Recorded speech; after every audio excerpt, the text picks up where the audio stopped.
Riley Gaines, All-American champion swimmer. Riley, thanks for coming in on Middays. Of course. Thank you so much for having me. Tell us why you're in Mississippi. Well, I am here today. I'm actually speaking at an event in regards to the Women's Bill of Rights. It sounds so incredibly silly when you say it out loud, but this is essentially a bill that defines what it is to be a woman, which is sad that that is necessary in legislature today. I agree with you. The sort of things that the subject matter that we're even taking up in America's governing bodies is just stunning to me, that we're having all this discussion and deliberation about things that are fairly fundamental, such as gender, and that we're having to define this and enact legislation to prevent a mutilation of minor bodies and so forth. It just blows me away that we even have to have this discussion about who competes against whom in athletic competition. Have you experienced any sort of competition against biological males? I have. I actually graduated from the University of Kentucky last year, where I was on the swim team. In my senior year, I competed against Leah Thomas. Of course, Leah Thomas was formerly Will Thomas and swam 3 years on the men's side at UPenn. And so, upon competing against each other in the 200-yard freestyle, which resulted in a tie, the NCAA official looked at me and Thomas after our tie and said, "Great job. We only have one trophy, so this goes to Leah. Riley, you go home empty-handed." And so I questioned this official naturally, and I say, "Okay, I understand there's one trophy. We went the exact same time down to the 100th of a second. But why are you adamant on giving this trophy to a 6'4" biological man at a woman's meet?" And he said, "Well, Leah has to have the trophy for photo purposes." And so, of course, I knew what was happening was wrong in regards to the unfair competition, in regards to being forced to change next to a fully exposed and fully intact male. I knew that was wrong. But when he reduced what I had worked my whole life to accomplish down to a photo op to affirm the identity of a male, that's when I truthfully had had enough, and that's when I realized I was done waiting for someone else to speak out about it. It's awfully brave on your part to come forward and speak up about this. The story that you just shared, I had not heard that there was some feeling of the officials being compelled to award this to this male who's competing in a female event for a photo op. Yes, exactly. And I think it's worth mentioning that this was a male who the year prior was ranked 462nd at best in the men's category, to a year later winning a national title, beating out Olympians, American record holders, the most impressive female athletes of all time.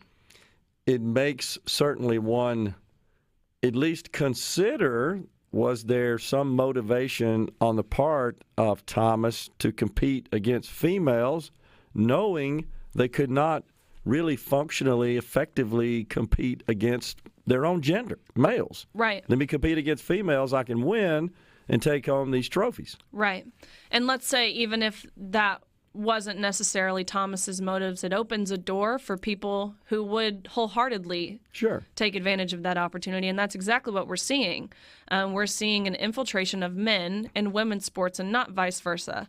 There aren't trans men competing with men because these trans men can't compete with the men. Right. That would be a biological female who has transitioned to what they call a male. Exactly. Identify more than anything else, I guess. Exactly. And actually, it's worth noting that at this same meet where we had Leah Thomas, who is, of course, male to female, we had another transgender athlete who was female to male, who swam only in a Speedo as a biological female, went by he, him, identified as Isaac, but was competing with the women.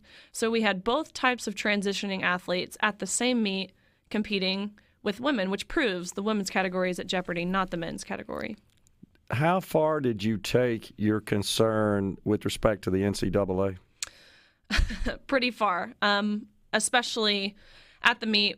We were not forewarned that we would be sharing a changing space with Leah Thomas, who, again, was fully intact with male genitalia. And so when Leah Thomas, 6'4", is towering over everyone else in the locker room and is fully exposed, I immediately left and I went to an NCAA official and I said, "Hey, what are the guidelines that allowed this to happen?" And he said, "Well, we created the locker rooms under a unisex basis. So this meant that any man could have walked into our locker room, not just a self-identifying female who is a male, and they didn't forewarn us. And so from there, after the meet, I sent numerous letters, numerous emails, handwritten letters to which I got no response. And so I think I read them. yes, and so actually I was nominated for NCAA Woman of the Year, which is the most prestigious award for collegiate female athletes. It's an award that encompasses of course, your athletic achievements, but also your academic success and your service and your leadership. And so when I found out I was nominated, I was so excited. But then they released a full list of nominees. And of course, this award was not strictly limited to women. They nominated Leah Thomas. And so I went to the NCAA convention where they announced Woman of the Year. But I was not there in support of that award because that award meant nothing to me at that point. And so I garnered a petition with nearly 10,000 signatures and handed it directly to the NCAA, as well as presenting them with a legal demand letter that told them there will be legal action if they don't stop discriminating on the basis of sex. Wow. And that truly is, at its core, what it is. It's discrimination. Absolutely, which, of course, is what Title IX, right, the federal law that is supposed to stop discrimination on the basis of sex at college campuses and universities, that's what that was created to protect. But where now are the feminists? Exactly. I can tell you where they are. We have people like Billie Jean King, right, who was a trailblazer, no doubt, for women's sports. No doubt. She's advocating for trans inclusion in women's sports. And Megan Rapinoe, who was, again, obviously not my taste, but she was a trailblazer for women's sports, fighting for equal pay and equal access and equal resources. She's now advocating for trans inclusion in women's sports. And I think it's worth mentioning that neither one of these women have children, and they're both done competing. So they have nothing at stake. And so they would rather be perceived as inclusive and kind when they don't have anything to risk. I remember reading an account, Riley, from Chris Evert, obviously champion tennis player, female, saying that when she was in her prime as a female tennis player, she couldn't beat her 16-year-old brother. No.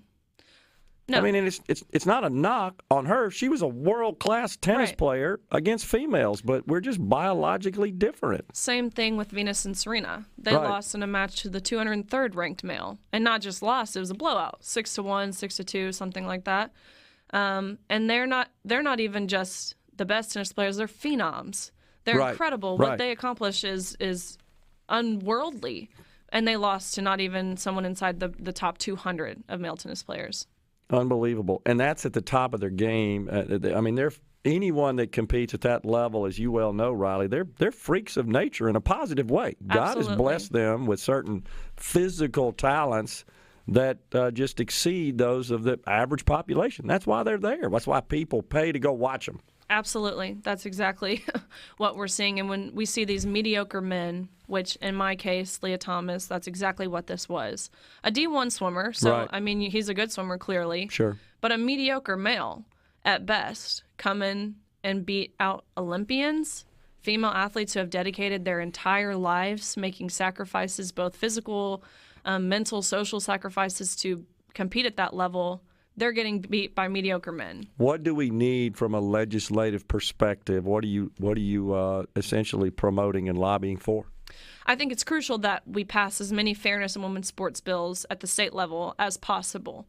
Mississippi is ahead of the curve, which is phenomenal. I believe there's about 18 to 20-ish states that have passed this, Mississippi being one. So that's fantastic. That would protect sports, mostly K through 12. Right. Taking on the collegiate level would be awesome as well. At the federal level, the Stubbe bill was just filed, which would essentially uphold Title IX for what Title IX was meant to be. We have the Biden administration who's actively working to rewrite Title IX to now equate gender identity to sex, which this would translate far beyond sports. This would mean that men could live in a dorm room with women, men could join sororities. It would actually be sexual harassment for me to misgender someone like Leah Thomas and call Leah Thomas a he, but it's not sexual harassment under the new Title IX for Leah Thomas, again, a male with male parts, to be undressing and exposing himself in our locker room. Disastrous. So you're aware that the governor of Mississippi just signed legislation that would prohibit gender reassignment surgery for minors. Right. Before we go, what do you think about that? I think it's great that there's someone who's willing to take a stand on this issue, because there are so many people now who don't want to get involved because it's so controversial. But for Tate Reeves to be willing to do that, I think it's phenomenal, and it shows his leadership. And our legislature as well should be commended, and many other people had a hand in that. But thank you for coming on, and really appreciate and admire your courage on this. Thank you, Riley. Absolutely.